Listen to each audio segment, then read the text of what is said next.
Penguinz0 aka Charlie's conflict with the controversial YouTuber SSSniperWolf will go down as one of the most turbulent controversies in YouTube history, with Charlie publishing over 5 videos critiquing and exposing her for a wide range of things, from stealing content and her personality, all the way to engaging inappropriately with minors. Hi, I'm the Internet Anarchist. I create weekly YouTube documentaries, and today we'll be looking into the massive controversies and a recent situation between Penguinz0 aka Charlie and SSSniperWolf. On the 15th of October 2023, Charlie would upload a video titled SSSniperWolf Situation is Crazy. Throughout the video, he would call out SSSniperWolf, also known as Leah, for doxing Jack's films over online drama. Allegedly, SniperWolf has just doxed Jack's films.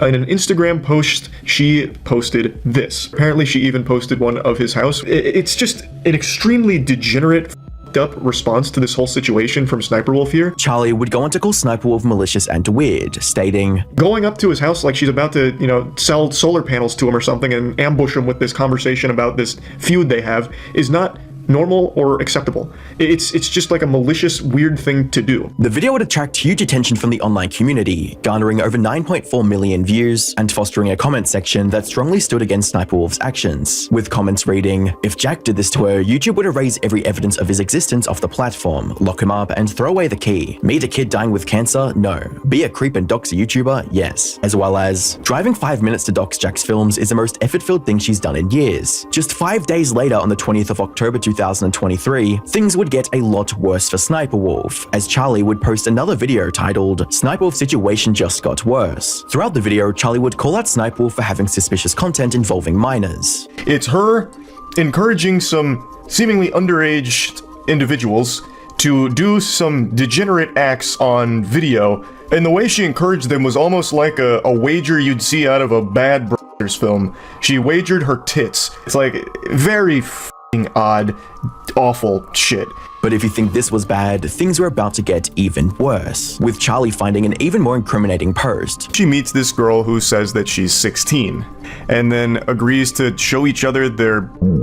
and the 16-year-old flashes the camera, which SniperWolf does censor, but that doesn't make it okay. And then just say, "Hey, wait a minute, Buster, it's fine because it's censored." It's like, what the fuck? Really, it seems like she just had a minor flash the camera on a YouTube video. Comments on the video would side with Charlie and wish for YouTube to take the situation more seriously, with comments reading, "They aren't gonna ban her, are they? It's incredibly stupid how they put the profit of one above the discomfort of so many. It's honestly impressive how much worse SniperWolf continues to get. Armed robbery, disorderly conduct, ghosting a child with cancer, telling kids to and now doxing, and yet somehow she still manages to act like she's the victim." As well as, "YouTube needs to take action. This is setting an unbelievably terrifying precedent for the future." The following day, Charlie would post another video on the situation titled SniperWolf Apology and YouTube Response. Charlie started off the video by critiquing YouTube's response to the situation, stating, "So, it's been about a week, and YouTube has finally broken their silence on what they plan to do. Today they spat this drivel out, confirming SniperWolf has received a temporary monetization suspension per creator responsibility policies.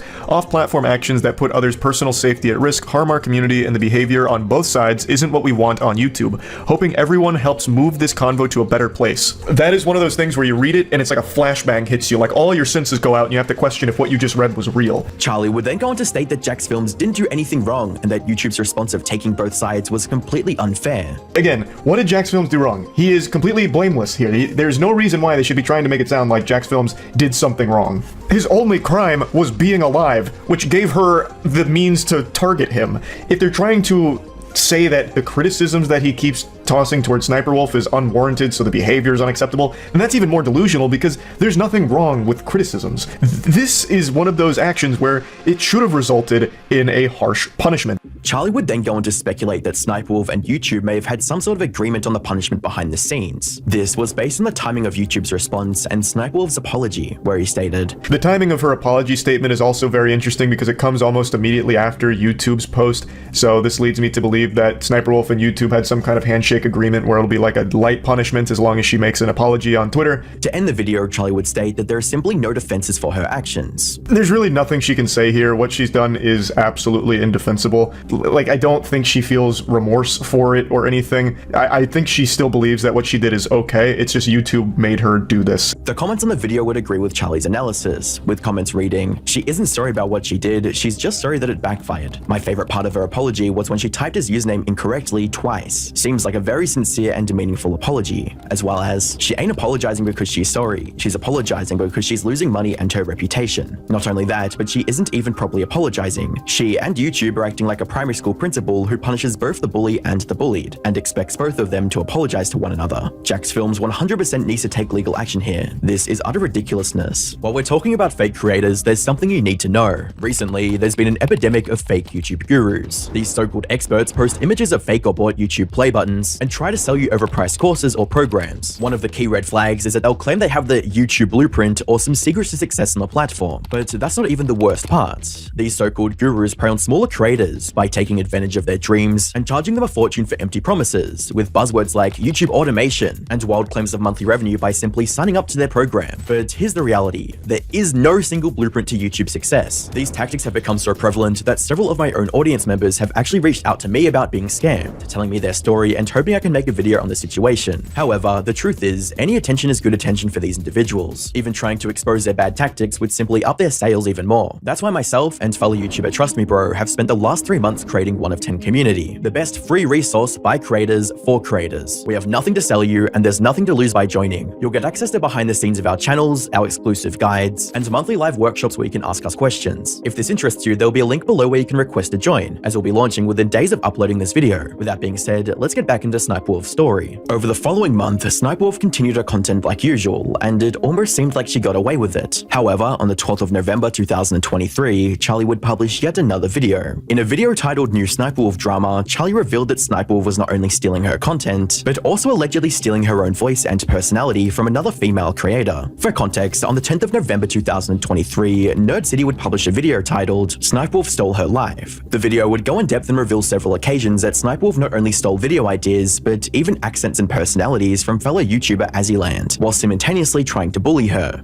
At the very beginning, it actually started off with just like a few mean tweets, which kind of painted us as like enemies. It turned into taking every idea did well, but because they had more following than me, their video would just get more views, and so people would see their video first and then assume that their video was first. Moving back to Charlie's video, he would analyze the situation and give commentary on Nerd City's video. Charlie would take the side of Azzyland and criticize SniperWolf for the difference in response time in comparison to the Jax Film situation. Interestingly enough, and I hope you're sitting down because if you're standing up, it's going to knock you over, she's already responded to these claims, which is like 10 times faster than she responded to the Jax Films doxing situation. Compromising an entire family's safety, nothing. But this, being accused of copying TikTok reacts, oh, it's go time. Now she's on the front lines ready for war in the trenches. Following this, Charlie would go over SniperWolf's response to the situation, where SniperWolf would claim Azzy was the one copying her thumbnails by changing them retrospectively in order to frame the whole situation against her. However, despite this, Charlie finished off the video by concluding that SniperWolf possibly did indeed copy Azzyland's content.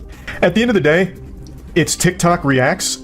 It's like the simplest thing ever. There's probably like 10 other YouTubers that have this exact same format and style that may have even preceded them. And based on everything in the Nerd City video, as well as a couple of other things that have been revealed, it really does seem like SniperWolf directly tried to copy from Azzyland in quite a few aspects, even outside of just like thumbnails and all of that. On the 15th of November 2023, I would publish a video on the situation titled The SniperWolf Situation Gets Worse, where I not only documented her alleged theft, but also her criminal past. SSSniperWolf, aka Leah, is a YouTuber who gained notoriety for stealing content and re-uploading it to her 34 million sub YouTube channel with minimal commentary. She was arrested and charged 2 separate times for cases of armed robbery and disorderly conduct, which she tries to hide from the public. Following this video, I thought that controversy had finally come to an end. However, I would be massively wrong. Fast forward to the 29th of June 2024, and the controversy surrounding SniperWolf would once again come to the surface, when YouTuber One Giant Onion published a YouTube video titled My YouTube Channel Might Get Banned. The video would address a strike he received on his YouTube channel for a video where he spent 3 hours reacting to SniperWolf's content. The video in question was titled something along the lines of reacting to SniperWolf until I laugh, with the whole point of the video being that he never laughed. He started the video by telling his story of how he found out about the strike. Today I logged onto my YouTube account to change the thumbnail of one of my videos, and I was met with something very shocking. I actually have received a strike on my channel. Now at first I was really confused because I haven't done anything wrong. Honestly, when I first received this news, I thought maybe I got struck for one of my older, edgier videos, but upon further inspection, it turns out that I actually received a copyright strike from SniperWolf. She took down one of my videos called Watching SniperWolf Until I Laugh. Despite his video likely not being fair use, the hypocrisy of SniperWolf claiming someone else SSNiperWolf's video just seemed far too ridiculous for viewers to comprehend, seeing as though SSNiperWolf has built her entire career off stealing other people's content and not giving any credits. He would end the video by asking his audience to get the attention of larger creators who could possibly help him, which he would be extremely successful in doing so.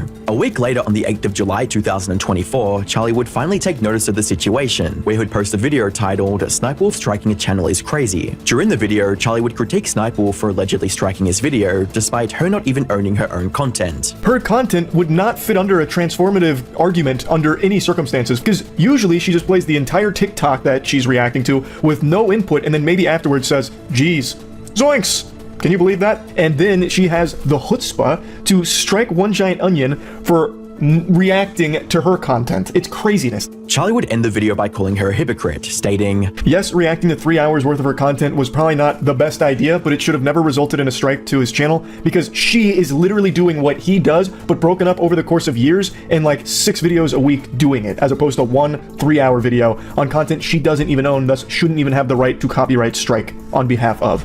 It's so fucking hypocritical. Despite the situation seeming relatively clear-cut and SSNiperWolf seeming like an obvious villain, her response on her Twitter would change everything. When she posted a tweet reading, "I want to clarify that I did not strike anyone's video. I do not have any pending takedown notices. I believe someone else must have done it on my behalf," at Moist Critikal, where Charlie would respond in a quote tweet stating, "If that's true, you should contact the striked channel and get the info of the person who did strike it so you can take legal action against them. There's a huge problem with this dog shit on the platform right now, so it'd be great to put a stop to it." With SSNiperWolf's long and controversial history on YouTube, almost no one would believe her side of the story, but despite this, Charlie would receive a mixed reaction to his tweet, with most people being on the SSNiperWolf hate train, accepting what she did without any evidence, and some others such as Nicholas Diorio, who criticized his response to allegedly spreading misinformation, with a tweet reading, "Charlie posted a weird reply to her when SSNiperWolf claimed she didn't file the strike. Quote, well, you should be more proactive, unquote, isn't a good response to being told you've spread misinformation, though I understand the lack of charitability. However, SSNiperWolf would reply with screenshots showing her pending strikes, revealing that she hadn't struck down Onion's video, but seemingly 10 other videos in the past few years which may or may not have been fair use. This is where things start to get a bit strange. Since I was closely following the situation, I reached out to Onion to help him resolve it. When I asked him for more proof of the claim, he seemed hesitant, but once he sent it, I noticed a huge red flag. The email listed on the strike was a random personal Gmail address that had no ties to SSNiperWolf or any agency at all. This made me confident it wasn't her, and also made me wonder why he kept this piece of information out from all his posts about the situation. Following the back and forth on Twitter, on the 9th of July 2024, Charlie would publish a video correcting the story, titled, "SSNiperWolf did not strike a channel." Throughout the video, Charlie would clarify the situation and correct what he got wrong in his previous upload. From all of the evidence I've seen now, it actually wasn't SSNiperWolf who filed that strike, and it's a very complicated mess that highlights a very, very rare problem on YouTube that I very much would like to talk about. He would go on to explain how he also went to One Giant Onion to get information relating to the strike, where he also found the email suspicious. I reached out to One Giant Onion to just send me all of the info about the strike. The copyright strike was filed by an individual who claims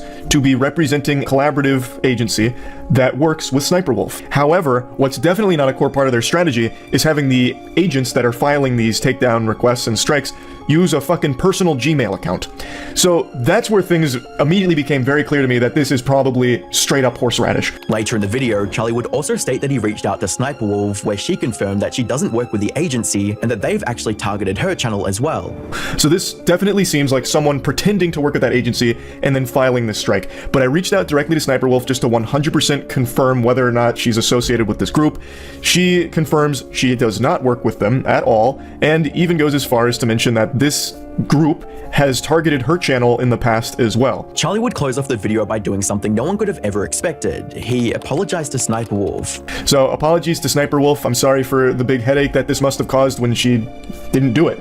She wasn't the one that issued the strike. While SSNiperWolf is by no means a moral or ethical creator given her extensive and controversial past, it does seem like she wasn't in the wrong in this situation. And due to her past malicious activities and information being censored by Onion, the YouTube community was more excited to jump on her hate bandwagon again, rather than looking for any real proof regarding the situation, with a tweet thread from Nicholas Diorio stating, "Nuclear take. People are blindly painting One Giant Onion as a victim because SSNiperWolf is involved. Here's 5 minutes of him freebooting Logan Paul in a video similar to the one that SSNiperWolf allegedly struck struck. After Leah publicly denied filing the strike, the Onion Man finally posted the screenshot, and it clearly says SsniperWolf collab company issued the strike. Now, that casts doubt on whether this was even done by her at all. Leah also posted her DMCA history to show it wasn't done. Charlie just posted a video, SsniperWolf did not strike a channel, after One Giant Onion finally sent the email associated with SsniperWolf's DMCA and showed the strike was linked to a random person's Gmail. It's starting to look like Leah was telling the truth. So basically, it's looking like SsniperWolf got totally fucking smeared, and the conversation has pivoted away from big bad copyright abuser to wow, this is terrible, YouTube needs to do something about DMCA abuse. SsniperWolf is now asking why she was never contacted. The kid admitted it wasn't her and said he rushed to post the video. This is fucking crazy. In his original video 9 days ago, One Giant Onion redacted what video was claimed and who claimed it, despite calling out SsniperWolf in the video. I'm going to be honest, I think he fucking knew. Nicholas DiOrio makes some really solid points. The theory that One Giant Onion knew the whole time and did this for attention becomes even more legitimate when you look deeper into his channel. At the end of the day, this controversy didn't just shine a light on YouTube's horrible copyright system, but also perfectly explained how easy it is for false information to be spread throughout the YouTube commentary community, especially when the creator isn't well liked to begin with. It's almost less about what people do and more about how much people dislike them. With that being said, it's also important to remember the original things Penguinz0 was exposing SniperWolf for, things that are arguably a lot worse than a copyright claim. And despite her flourishing YouTube channel, her reputation will never be the same. A commentary creator who did ruin their career, however, is I'm Alex, who has had one of the biggest downfalls in commentary history with video proof. Click the video on screen to find out more.